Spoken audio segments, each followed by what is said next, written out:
What's up, crime crew? Welcome to Murder Unscripted's Forensic Fridays. Every other Friday, we bring you a bite-sized dose of true crime.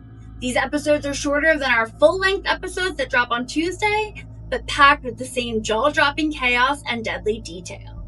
I'm Melissa, and today I'm going to share with you the incredibly tragic case of the murder of Shannon Melendi. So for this installment of MU's Forensic Fridays, I need to take you back to my favorite decade, the 1990s, specifically March of 1994.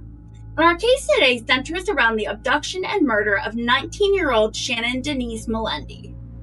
Shannon was enrolled as a dual major in Spanish and political science at Emory University in Atlanta, Georgia, and according to her friends, her plans after graduation included joining the Navy and attending law school. Eventually, she wanted to be a Supreme Court justice. This girl had big dreams, and I really feel like she had the drive to achieve all of them. So Saturday, March 26, 1994 was a beautiful spring day in Atlanta, Georgia, and Shannon was scheduled to work her part-time job at the Softball Country Club. This club's no longer around, but it was a large sportsplex that hosted adult softball leagues, and on this Saturday in particular, there was a really big tournament going on. So Shannon was scheduled to keep score, and she got there at about 8:40 a.m. Around 12:40 p.m. that same day, Shannon left the club for her lunch break. However, when the next game began, Shannon wasn't there. Both she and her score pad were missing, and sadly, she's never been seen again. Despite hundreds of people being at that ball field, no one had any idea where she could have gone. And it would take 10 long years for Shannon's killer to be brought to justice. And even more frustrating, as of this recording, Shannon's remains have yet to be recovered. This was actually a landmark case in Georgia, as it was the first no-body case. And the real ones will know that's a throwback to June 2024, when Murder Unscripted first started, and our first couple episodes were about no-body crimes. So what happened that warm spring day in March of 1994? Well, I want to start out by telling you about this incredible young woman at the center of our case. Shannon Denise Melendi was born on October 20th, 1974 in Miami, Florida, to proud parents Louis and Yvonne Melendi. A few years later, the family welcomed Shannon's little sister Monique, who Shannon absolutely adored. And there was a 5-year age difference between the girls, but that really didn't seem to matter as they were super close. And actually, the whole Melendi family was really, really close. Shannon was a total daddy's girl, and Yvonne talked about how she had her dad just completely wrapped around her finger. And Shannon and Monique had a really special sisterly bond, with Monique saying, quote, "I idolized my big sister. She was my very own personal superhero. She was smart and witty and somehow always managed to get me out of trouble with our parents," end quote. Which I thought was really, really sweet. I don't have a ton of information about Shannon's early childhood, but she grew up to be such a badass young woman. And this girl had a plan. I already touched on it a little. It included joining the Navy, law school, and ultimately becoming a Supreme Court justice. And again, I feel like she would have absolutely met these goals. I mean, just listen to everything this girl had already done in the 19 years she was on Earth. She graduated in the top 3% of her class from Miami South High School, where she had been the class president for her junior and senior year. Shannon was a superstar, and she was incredibly well-rounded. Not only was she a talented athlete and shined on the school soccer team, but Shannon was also captain of her school's debate team, and she was an incredibly gifted public speaker, which I feel like is insanely cool and badass all in itself. But those public speaking skills really came in handy when in her senior year of high school, this brave chick spoke in front of the U.S. Congress and the United Nations. There's no way I could have done that in my high school years or even now, but Shannon wasn't afraid, and she went after what she wanted, and she went after her goals, and she met them. After she graduated high school, Shannon had been accepted into several prestigious universities, including Georgetown and American University, but she had ultimately decided on Emory University in Atlanta. And this meant that Shannon would be about 700 miles from home, which her parents weren't exactly pumped about, but they also understood that Shannon needed her independence. In addition to working part-time at the softball country club and taking classes full-time with a double major, no less, Shannon had also scored a super prestigious paid internship at the Carter Center. And if you aren't sure what that is, don't feel bad because I didn't know it either. So I looked it up, and the Carter Center was founded in 1982 by former President Jimmy Carter and his wife, Rosalind Carter. And it's this nonprofit organization that works around the world to promote peace, fight disease, and improve human rights. So needless to say, Shannon was well on her way to achieving success. So what on earth happened, and how did this beautiful young woman's life end so tragically? Well, we talked about how she was working at the softball field the day she disappeared, and no one really raised the alarm right away when Shannon didn't return to work that afternoon, but later that night, her roommate Athena began to worry. Shannon hadn't returned to their dorm room, which was very strange, and remember, this is 1994, so this is long before cell phones were in everyday use. So unfortunately, Athena didn't really have many options in regard to contacting Shannon. And then the next morning, when Shannon still wasn't back, Athena knew something was up. So at this point, Athena begins calling around, asking friends if anyone had seen Shannon. She called a couple other friends, and she even called Shannon's parents' house. And her parents were working, so 13-year-old Monique answered the phone, and she immediately knew something was wrong. She could just hear that panic in Athena's voice. So Athena explained the situation, and Monique told her that she would begin making calls to family members who lived near Emory University in hopes that maybe Shannon had gone to visit a relative, and, there's a totally reasonable explanation for everything. In the meantime, Athena and a couple friends decided to drive to the softball country club and just to see if Shannon was there or if anybody there had seen her. As they made the 20-ish minute drive, Athena missed the turn to pull into the softball club, so she drove a little bit further until she found a place to turn around, and that's when she saw it. Sitting abandoned in a gas station parking lot was Shannon's beloved black Nissan. When the friends got out to investigate the car, they realized that it was not only unlocked, but the keys were in the ignition, and this was really strange. Shannon absolutely loved this car. There is no way in hell that she would have just left it at a random gas station, especially unlocked and the keys right there. But something else that was super telling, the faceplate of Shannon's radio was still attached to the radio. And for anyone who doesn't know what I'm talking about, in the 90s, you could get a stereo sound system installed in your car, and it would have a removable faceplate, which would attach to the unit. And because these radios were expensive and a hot commodity at the time, they were often stolen. But if you removed the faceplate and took it with you, there wouldn't be much of a point in stealing the entire radio system because it wouldn't work. So Shannon would have never left this faceplate still attached to the dashboard. She would have taken it with her. So Athena and friends immediately called police, and this is where things start really going downhill. And I am not trying to bash these officers involved, but there were some pretty big missteps at the beginning of the investigation. An officer did come out to the gas station where the car was found, but as soon as the officer heard Athena's story, about her 19-year-old roommate going missing, the officer pretty much immediately decided that Shannon was just some college kid off partying somewhere and she would turn up. And this officer refused to even entertain the notion of foul play, especially because after a real quick glance at the vehicle, nothing about the car indicated a struggle. So this officer refused to inspect the car, refused to dust it for fingerprints, and refused to process it. And Athena tried to tell this officer that Shannon wouldn't just take off. She wasn't that type of kid, but the officer had no interest in hearing what Athena had to say. And in a move that would almost destroy Shannon's case, this police officer told Athena and friends to take the car home. So Athena and the friends get back to campus with Shannon's car, and they called the Melendi home again, and they explained what happened. And understandably, Louis and Yvonne were not only upset and concerned about their daughter, but They were also really upset with the police for allowing them to just take Shannon's car. Her parents knew that any potential evidence that could have been left behind in that vehicle was now compromised and basically useless. So with that, Lewis and Yvonne packed up and headed to Atlanta. And when they arrived, they went right to the police station and spoke with officers. And they were pretty much given the same treatment that Athena had gotten. The police didn't really take Shannon's disappearance seriously.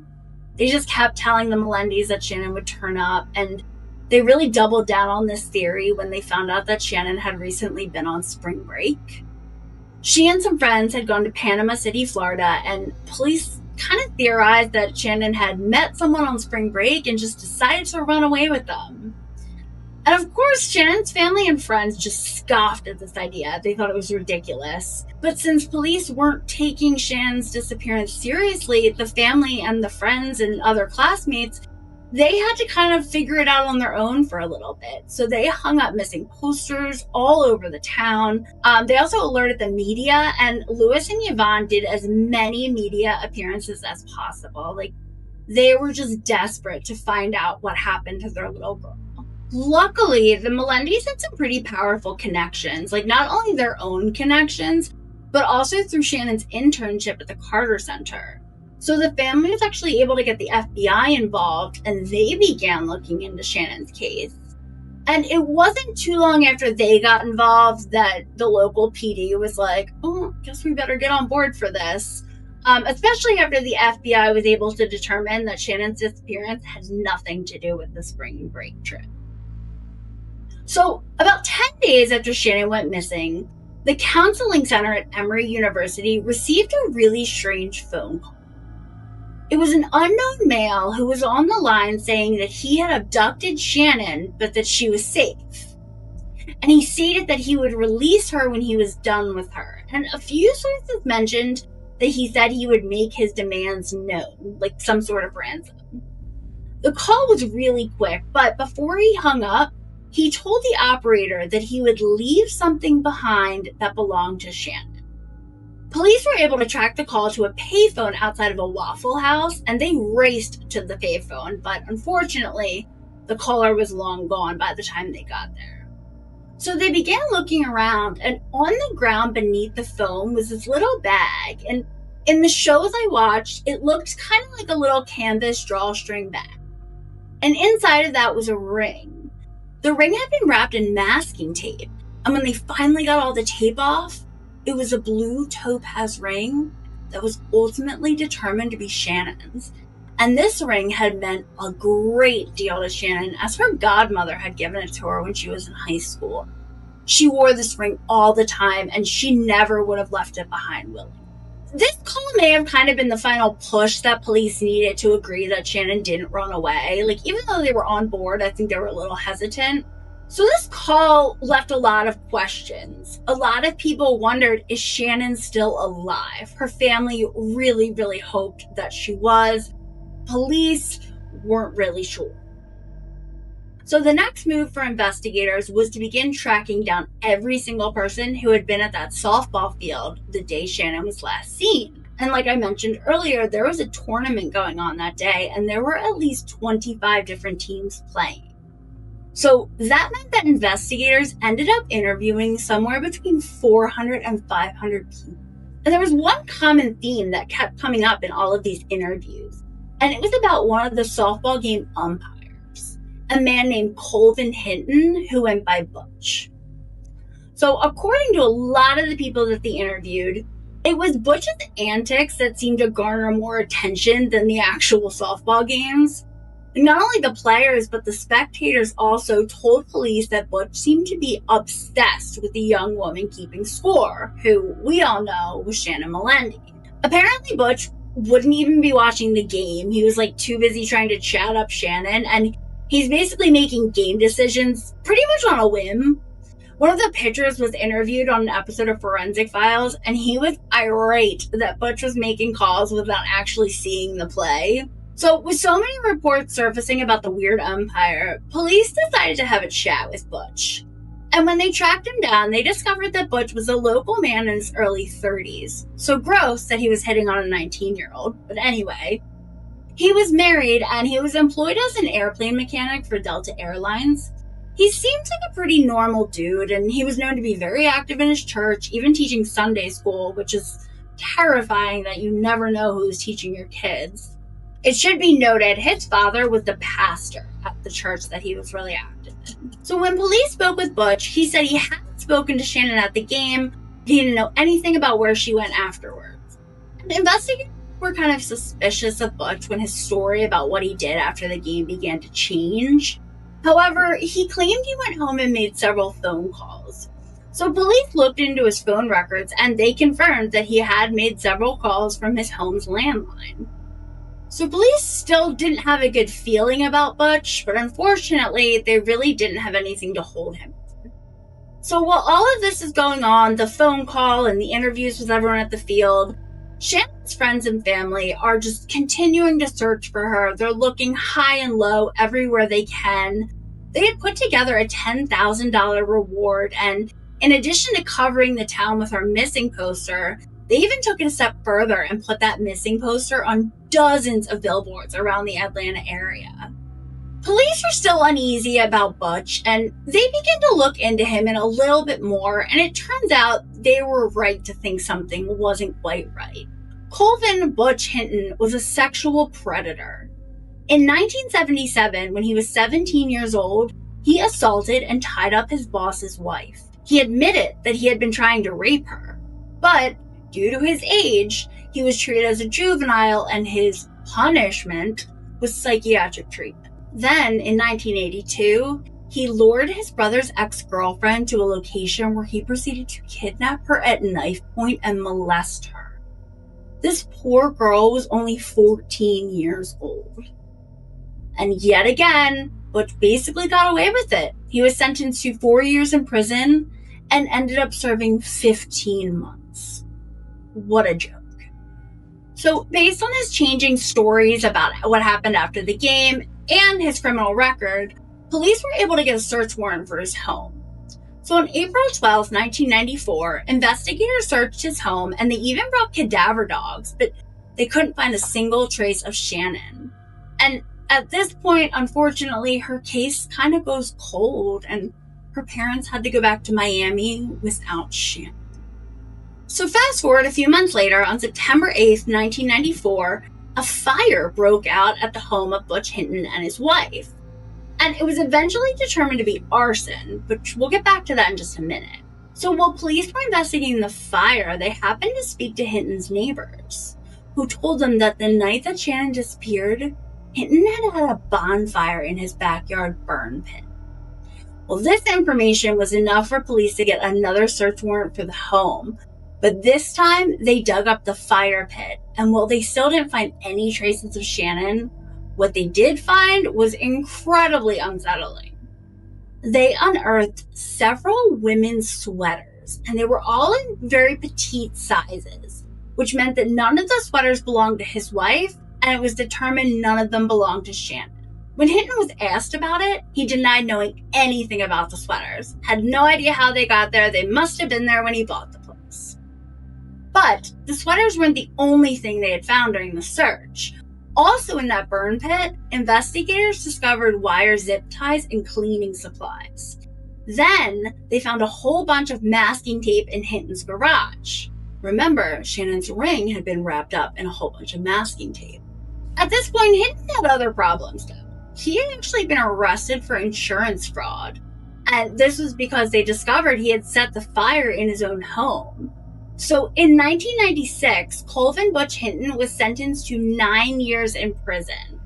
We all just take note of the fact that he got a longer sentence for insurance fraud than he did for the kidnapping and attempted rape of that 14-year-old girl and the boss's wife too.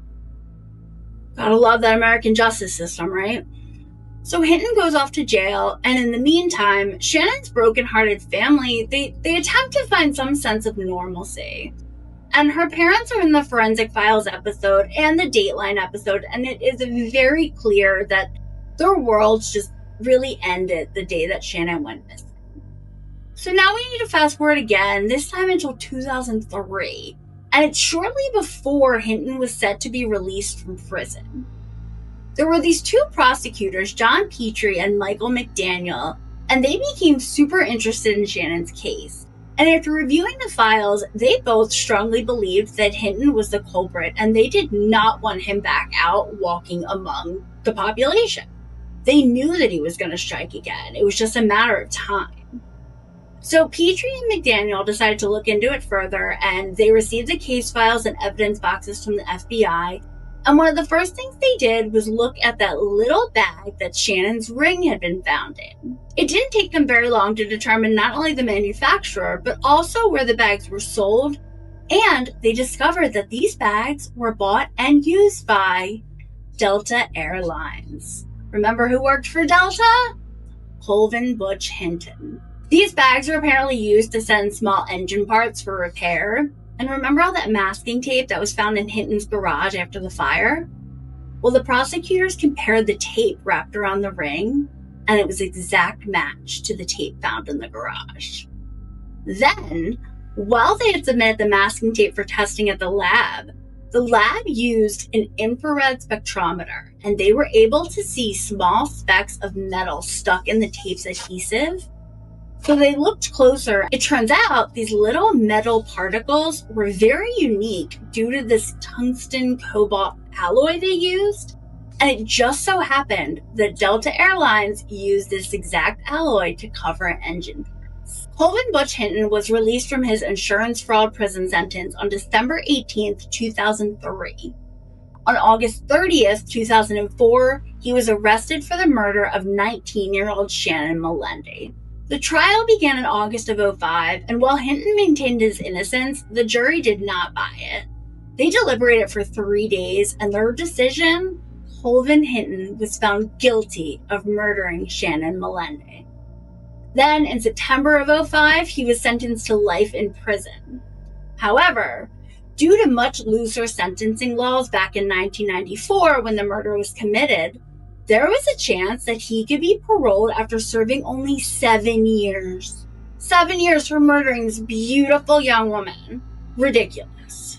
So Hinton would start filing appeals. He's still claiming he didn't kill Shannon. However, in July of 2006, after his final appeal was denied, Hinton finally confessed to killing Shannon and told investigators what actually happened that warm spring day in March of 1994.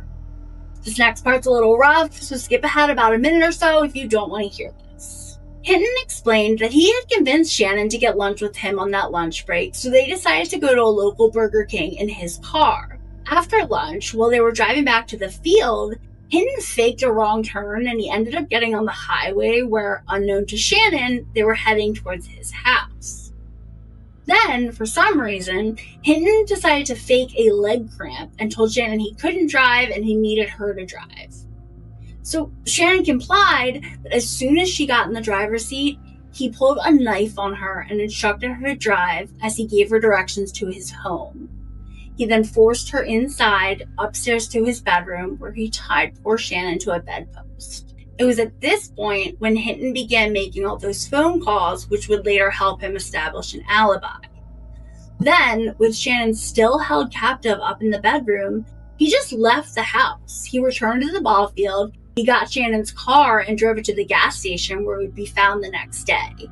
And don't forget, Hinton was supposed to return to the field as he was scheduled to umpire another game. But he called a friend and he asked the friend to cover for him because, as he explained, he had a, quote, hot date. He's a disgusting monster. So after ditching Shannon's car, he returned home and he proceeded to rape Shannon for hours. At some point that night, he left her tied up and he went to the movies with his niece, nephew, and their parents. They went to see The Mighty Ducks 2. This asshole is sitting there watching Emilio Estevez as poor Shannon is tied up, desperately trying to get free. Again, he's a monster. When Hinton returned home, he continued to sexually assault Shannon for hours. At some point, he went to sleep, but then woke up around 2 a.m. And this is when he manually strangled Shannon and then burned her body in that burn pit in the backyard. And again, as of this recording, no evidence of Shannon's remains have ever been found. So Hinton first became eligible for parole in 2012, and Shannon's poor family was forced to relive her murder while they fought for this monster to be kept behind bars. Thankfully, parole was denied, but he was eligible again just recently in February of 2025. And as far as I can tell, this was denied as well, and there is a Change.org petition that the family started to keep Colvin Hinton behind bars. I signed it. I will absolutely include the link so you can sign it too. This disgusting monster absolutely does not deserve to walk among us. There is no rehabilitation for people like him, and there is no way he should get out of jail ever.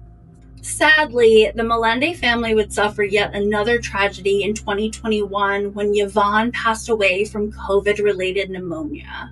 This entire case is such a bummer, and what sucks the most is that Shannon's death could have totally been avoided had the justice system not let her down.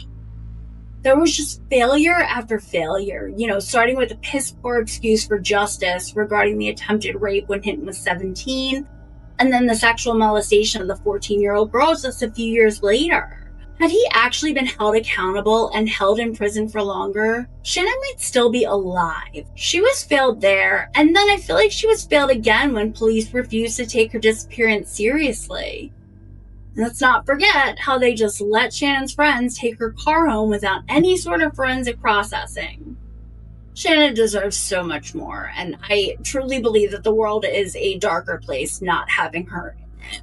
I would love to hear your thoughts on Shannon's case. You can hit us up on our socials at Murder Unscripted. You can shoot us an email at murderunscriptedpod@gmail.com. And if you want to start a conversation, join us over on our Reddit page, Murder Unscripted.